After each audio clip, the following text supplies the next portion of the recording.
Astro human life and beauty tips. दोस्तों, आज मैं आपको एक छोटी सी कहानी सुनाती हूँ।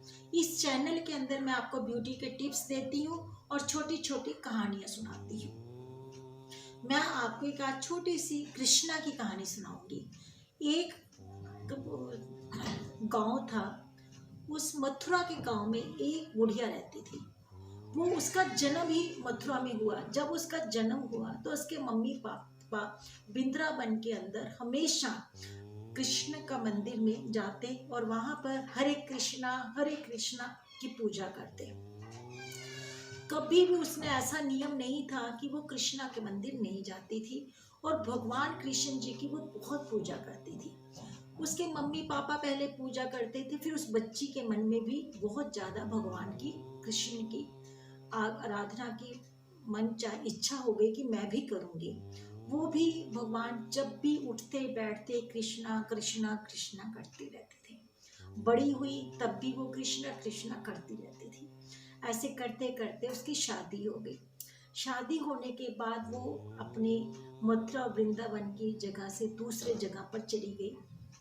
वहां पर उसका कृष्ण जी का मंदिर नहीं था। उसने अपने घर के अंदर ही कृष्ण जी का मंदिर बना लिया। जब भी कुछ खाती, कुछ बनाती, कुछ भी करती, मैं अपने कृष्ण जी को भोग लगाऊंगी, मैं अपने कृष्ण जी को खिलाऊंगी। वो हर वक्त कृष्ण जी को खाना खिलाती। जो भी उसके घर में बनता, सबसे पहले वो कृष्ण जी को भोग लगाती।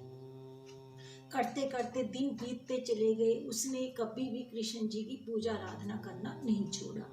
हर वक्त जब भी साल का वृंदावन के दिन होते, वो मंदिर में जाती और वहां पर जाके वृंदावन में कृष्ण जी की पूजा आराधना करती और बोलती कि मैं आपके दर्शन करने आई हूँ। हर साल मुझे ऐसे ही अपने दर्शन करवाते रहना, मैं और बुलाते रहना। उसके मन में दिन रात भगवान के सिवाय कुछ भी नहीं था।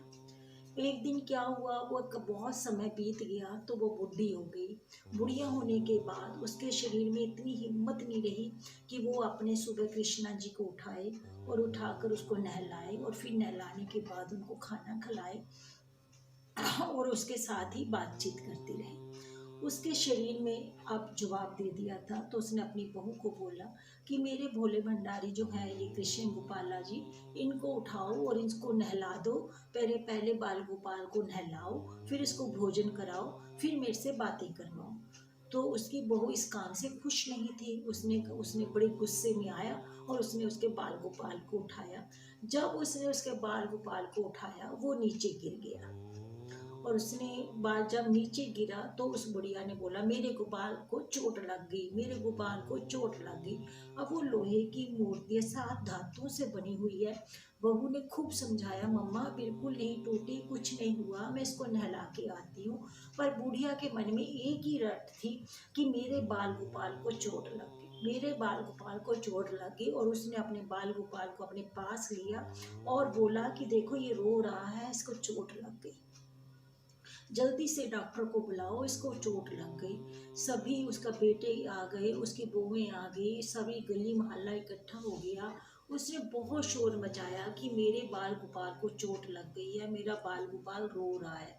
और जो भी उसको देखता और सब देखते कि ये 7 धातुओं की बनी हुई लोहे की मूर्ति क्यों कहाँ टूट गई है। कुछ नहीं टूटा और ना कुछ रो रहा है, बाल गोपाल बिल्कुल ठीक है माता जी, ये बिल्कुल ठीक है, आप इसे मत सोचिए। नहीं, मेरा बाल गोपाल रो रहा है, मेरा बाल गोपाल को चोट लग गई है। बुढ़िया ने एक ही रट लगा रखी थी। पर उस बेटे ने सोचा कि माँ बिल्कुल नहीं टिक रही। वो किसी डॉक्टर को बुलाने गया। जब उसने डॉक्टरों को बोला कि मेरी माता जी का कहना है कि 7 धातुओं से बनी हुई बाल गोपाला की मूर्ति मेरी मिसिस से नीचे गिर गई और उसको चोट लगी। डॉक्टर भी हंसकर चुप हो गए और कोई डॉक्टर नहीं आया। तो बेटे ने एक डॉक्टर को कहा कि मेरी माता जी नहीं मान रही, तुम मेरे से डबल फीस ले लेना, मेरे घर तक चलो। डॉक्टर घर में आया और डॉक्टर ने देखा कि उस मूर्ति को 7 धातुओं से मिलकर बनाया गया है। वो बोलते हैं माता जी इस मूर्ति को कुछ नहीं हुआ, ये सब ठीक है। तो फिर भी उसने बोला माता जी कुछ नहीं है। बुढ़िया बोली नहीं, मेरे बाल गोपाल को चोट लगी है, मेरा बाल गोपाल रो रहा है, आप इसको सेटअप बॉक्स लगा के देखो, मेरे डॉक्टर इसको लगाओगे तो पता चलेगा कि मेरे डॉक्टर इसमें बुखार आ गया है, ये डॉक्टर रो रहा है मेरा गोपाल।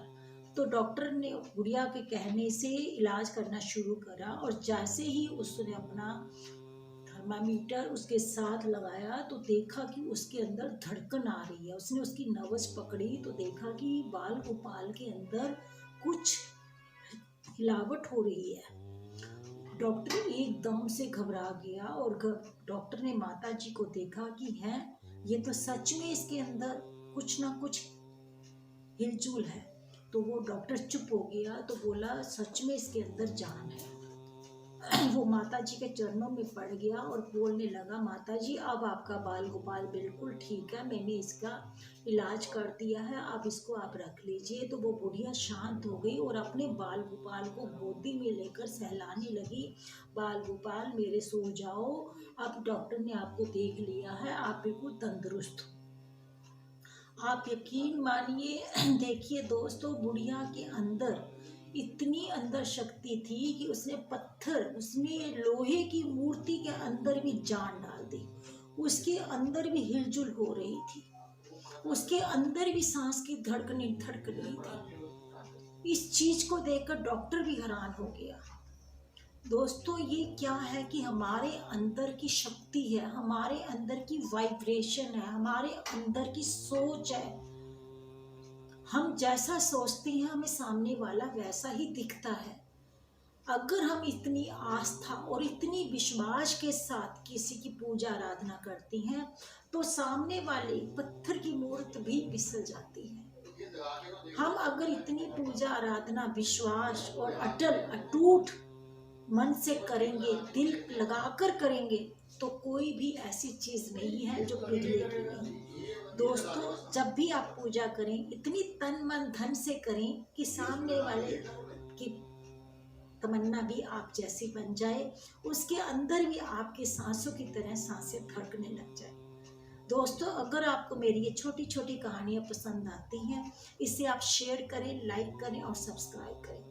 आप जुड़े रहें astro human life and beauty tips के साथ। आप सबको मेरा नमस्कार।